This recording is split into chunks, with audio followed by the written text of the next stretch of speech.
Well, you're absolutely right about that.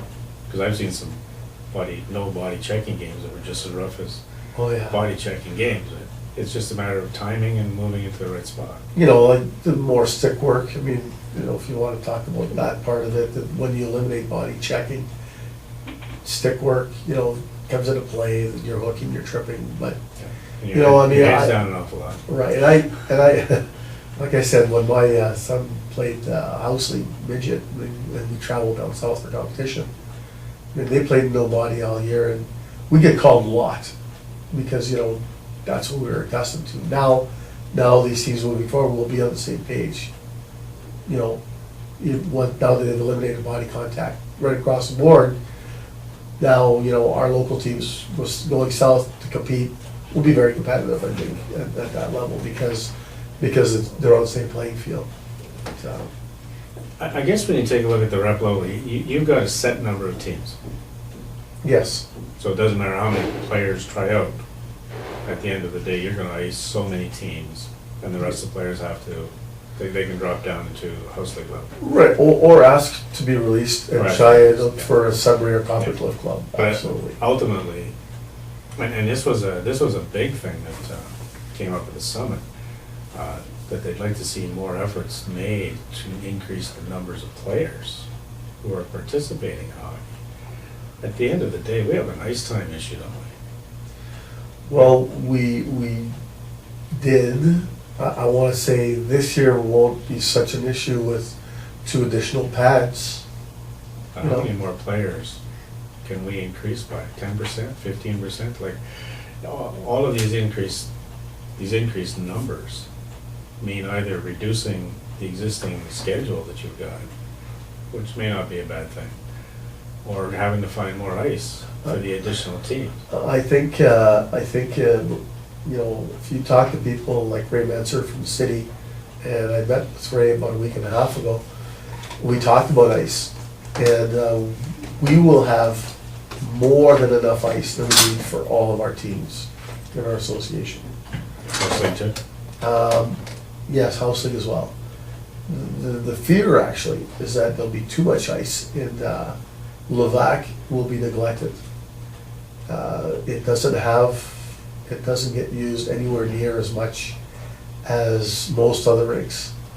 We have AAA team playing out of there actually, which helps that location tremendously. But like I said, having said that, I feel that as long as, you know, the plan is to keep the rinks that we have opened, as long as that is the plan with the city and talking with different people, you know, for the next few years, I don't think we'll see any change. So if everything remains status quo, I do believe that we could ice more teams, we could have more players, but where would they come from? We get back to the B and the C teams that I talked about earlier, and that would take a big, having said that, I mean, all you're doing is shifting players from house league to I don't- red level, right? And when I know around our table, we were talking about this marketing push to increase the number of players playing. It didn't seem to be an issue for the rep teams, that the rep teams have their numbers of teams, and you can double the number of kids in hockey, your rep teams are gonna stay status quo.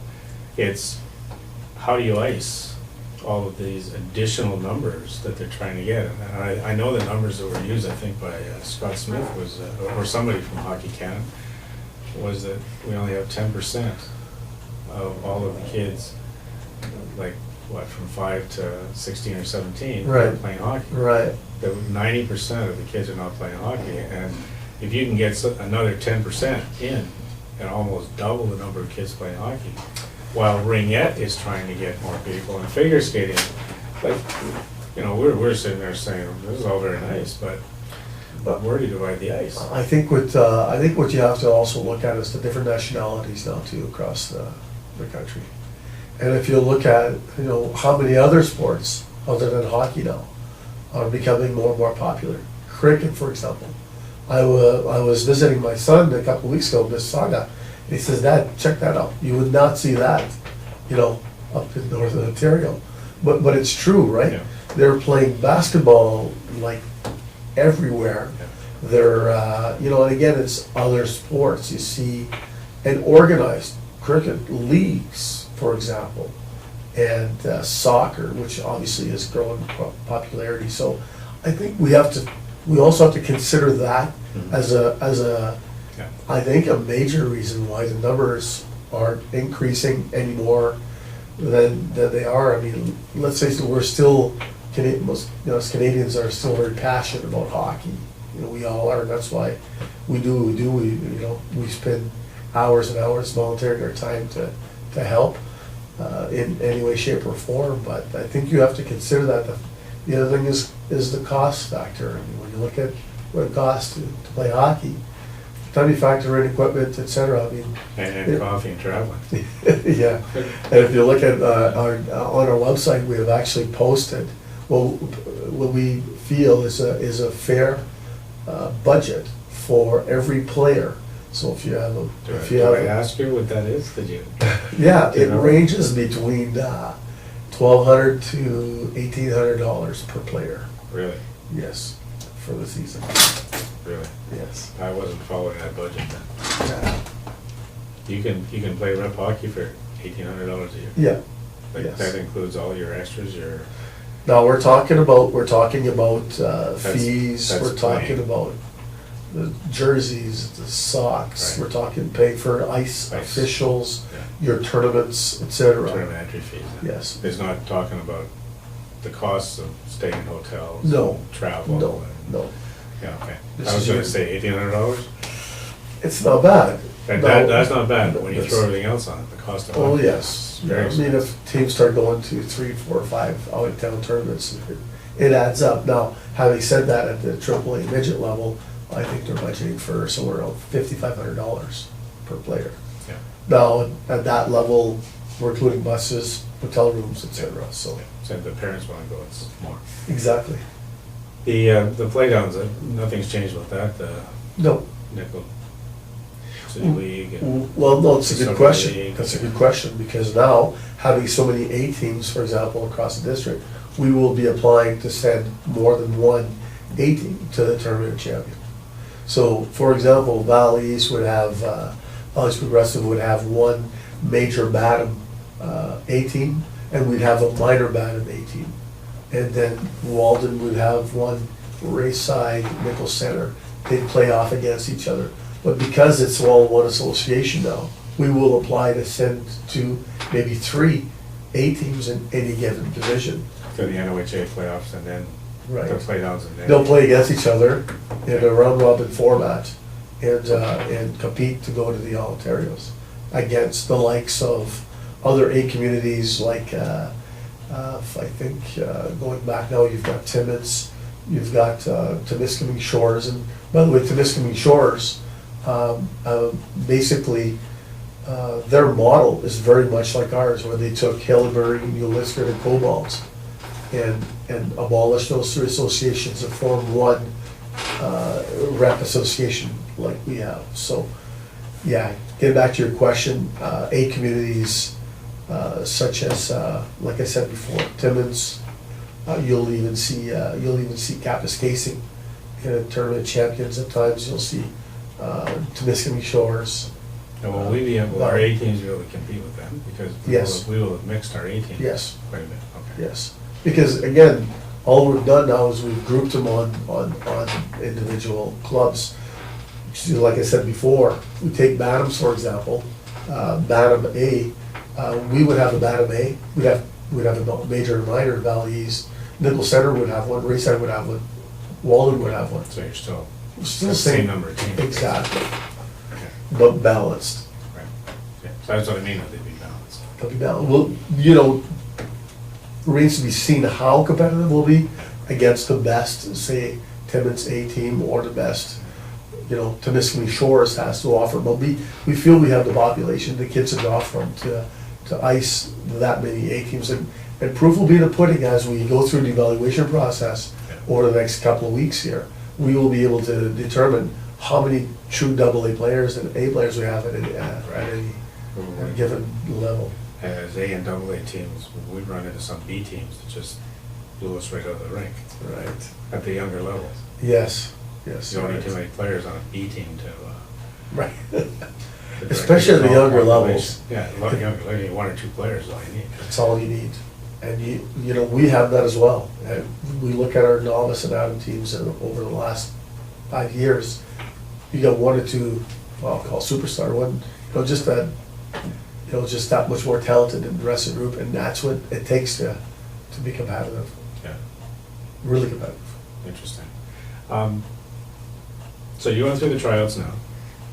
Evaluations. Evaluations. We're trying to. You don't want to use that word tryout. Well, yeah, only because, you know, one of the major questions that I had for the last several months is, does my child show up for the A tryouts or the AA tryouts? So we have an evaluation process to determine whether your child is A or AA first. And then, once we determine which ones are your AAs versus your As, that's when we will segregate them. Now, would you let the A's try out for the AA team? Yeah, because what's gonna happen is, so starting today, for example, the first groups are novice. We're gonna have all of the novice kids, we've got 3 slots, right? So we got 30 kids per slot.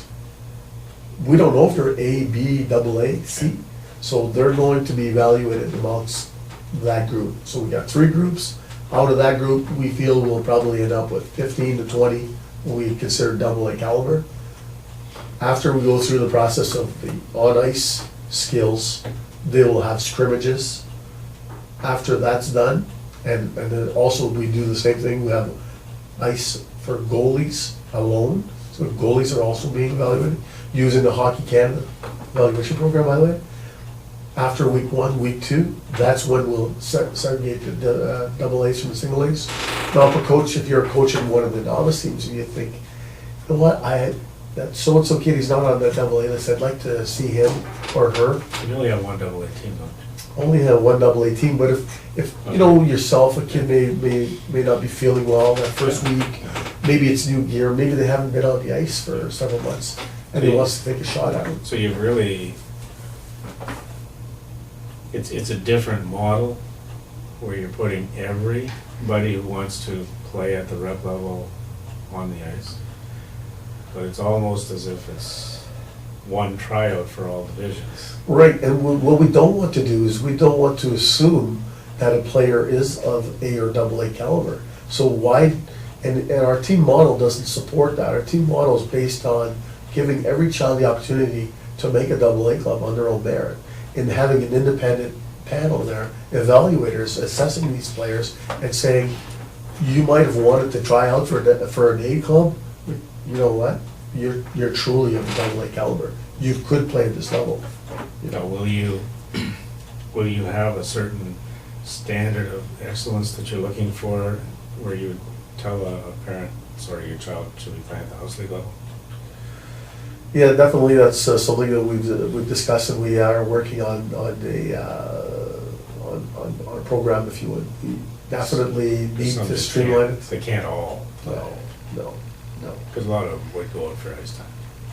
And they recognize that. And some have already, some have registered and opted to not even come to our evaluations because they feel that their child doesn't belong. Because at the end of the day, when you evaluate them, you still only have a set number of teams that they can play on. So you can't declare them all Well, eligible. based on the number of registrants, we have enough teams for these players to play. So does that mean there's some house league level players who haven't come out to the evaluation? That could be. We, you know, that's a tough, Yeah. that's a tough Where one do there. they, can they